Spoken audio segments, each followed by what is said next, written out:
So after 5 long years of silence, we've finally seen our first glimpse of Dragon Quest XII. And I don't think the most important thing was the trailer or the reveal. It was actually what Square Enix and the developers had to say about the development of this game. Because for a long time now, Dragon Quest XII has been this mythical thing. We got that original reveal back in 2021 with the more serious Flames of Fate logo and all the comments about being a more mature Dragon Quest, and we basically heard nothing until 24 hours ago. So today I'm going to talk about my thoughts on Dragon Quest XII. We're not going to talk about the stuff that was missing from the 40th anniversary stream, or at least we felt like was missing.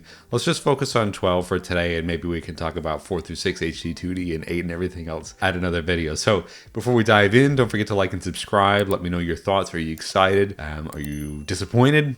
I would love to know your thoughts. So let's get to the video. So we're going to talk about what was actually revealed first. So right at the top of the stream, we had this kind of 40th anniversary look back, which was really exciting. And yeah, cool. But the interesting thing was, before we even saw any footage, was where the producers openly admitted that Dragon Quest XII had been restarted from scratch after restructuring. And this is a massive thing to publicly reveal about a major JRPG like this, especially from a company like Square Enix that keeps those kinds of production issues private, I guess. But the thing that stood out to me even more was they talked about discussing what a mainline Dragon Quest should be, or what Dragon Quest should be like. Now that tells me it wasn't necessarily like a technical delay. It was, we don't bond with the identity of this game and where it's going. I think we just need to completely scrap it, which fair enough. And I think you can already see the evidence of that in the rebrand. Of course, originally the game was called Dragon Quest XII: The Flames of Fate, which sounded much more dark and heavy, almost kind of apocalyptic. And you can see that with the visual flair of the original logo reveal, but now it's called Dragon Quest XII: Beyond Dreams, which immediately feels more light and upbeat, slightly mysterious, adventurous, and maybe a little bit more closer to Dragon Quest tonally. Now, the premise is a young hero who has strange visions in his sleep, and Yuji Horii could have been hinting at that tonal shift by saying what was quoted here: "What lies beyond dreams? Surely not a world of darkness, but instead a bright and exciting future." Now that line caught my attention pretty much straight away because I felt like that was a subtle comment on the fact that they revealed Dragon Quest XII as a more heavier, mature game, and now they're going to pivot and say, nope, we're not doing that anymore. We're just going to continue with the light, more friendly vibe of Dragon Quest. So I felt like that was just a subtle little tidbit that you can pick out from that quote. And I think another emotional moment was hearing Akira Toriyama and Koichi Sugiyama's names mentioned, and the fact that they're going to be using some of the stuff from them, character designs that might have been drafted up, music that might have been cooked up but never used. So I'm really interested to see where that's going to go as well. And I talked about this kind of extensively in my live stream, so if you watch that, thank you for watching that. If you want to watch that, I'll leave the link down in the description below. But basically, if you're a fan of like Dragon Ball and Dragon Ball Super, you're aware that that's still continuing to exist while we haven't had anything new in terms of Dragon Ball Super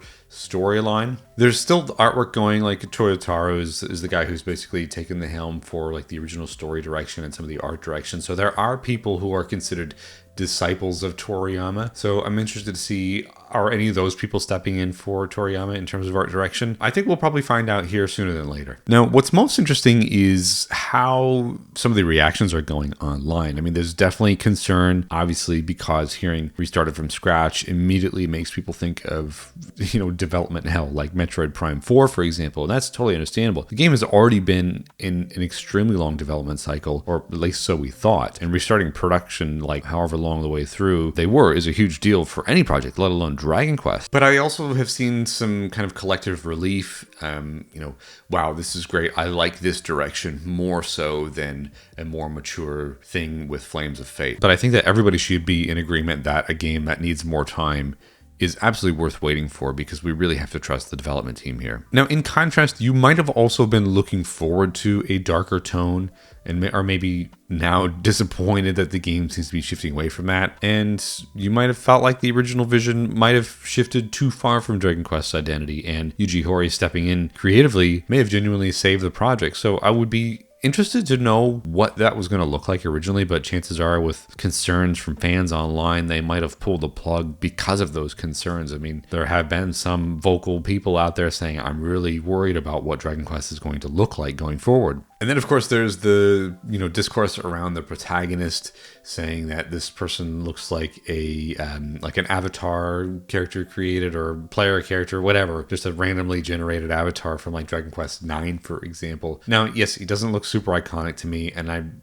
really on the fence about the design because Dragon Quest has a really great chance to make a super iconic looking character that defines the next generation of those games. And it's going to be big shoes to fill for like the main character in terms of aesthetics, because there's not much in terms of personality going on for at least most of the main heroes of the Dragon Quest series, because they don't say anything. But, I mean, overall, I just feel like the vibes I'm getting from the community right now is more of a cautious optimism than anything else. Now, for my interpretation, I kind of wonder if the original Dragon Quest XII concept simply just drifted too far into darker fantasy territory and eventually reached a point where the team realized this does not feel like Dragon Quest anymore. This would also explain why, Dragon Quest being reevaluated, what Dragon Quest should be like, was mentioned in the stream. And if that's true, maybe this reset was absolutely necessary. Maybe restarting development was painful, expensive, time-consuming, but ultimately I believe it's going to be the right decision for the series and this game long term. It also explains a lot about the silence over the last 5 years.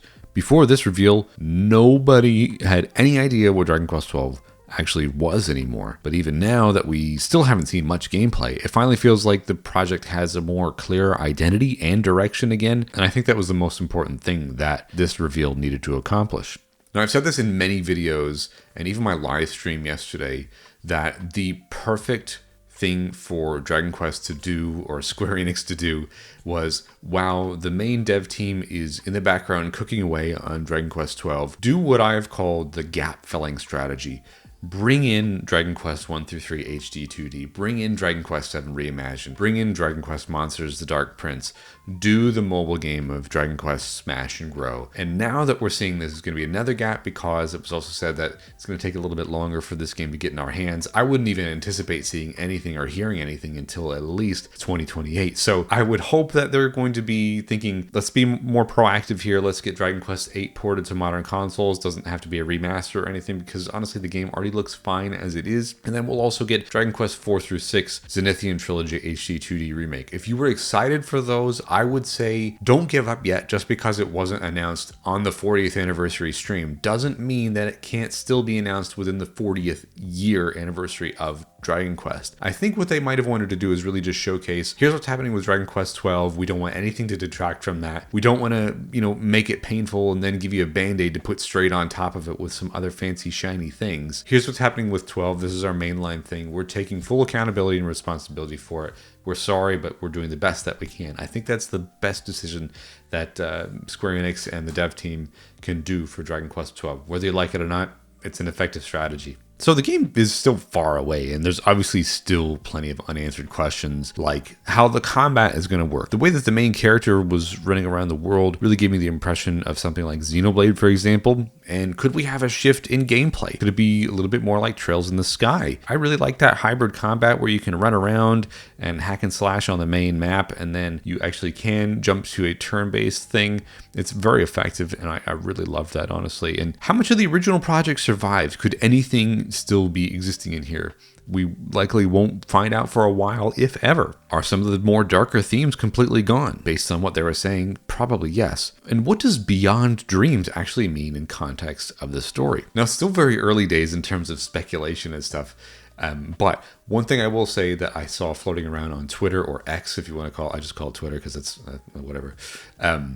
There were 3 characters shown. There was the main hero, there was like this dragon looking dude, and there was this girl who fixes robots and stuff. Really gave me Chrono Trigger vibes, and that's all well and fine. But the one thing that I want to call out is the main hero and the dragon looking dude. They both have the shaved head, and I think the reason why the main character has the shaved head, whether you love it or not, is because in the dream world he turns into the dragon and he has the horns sticking out.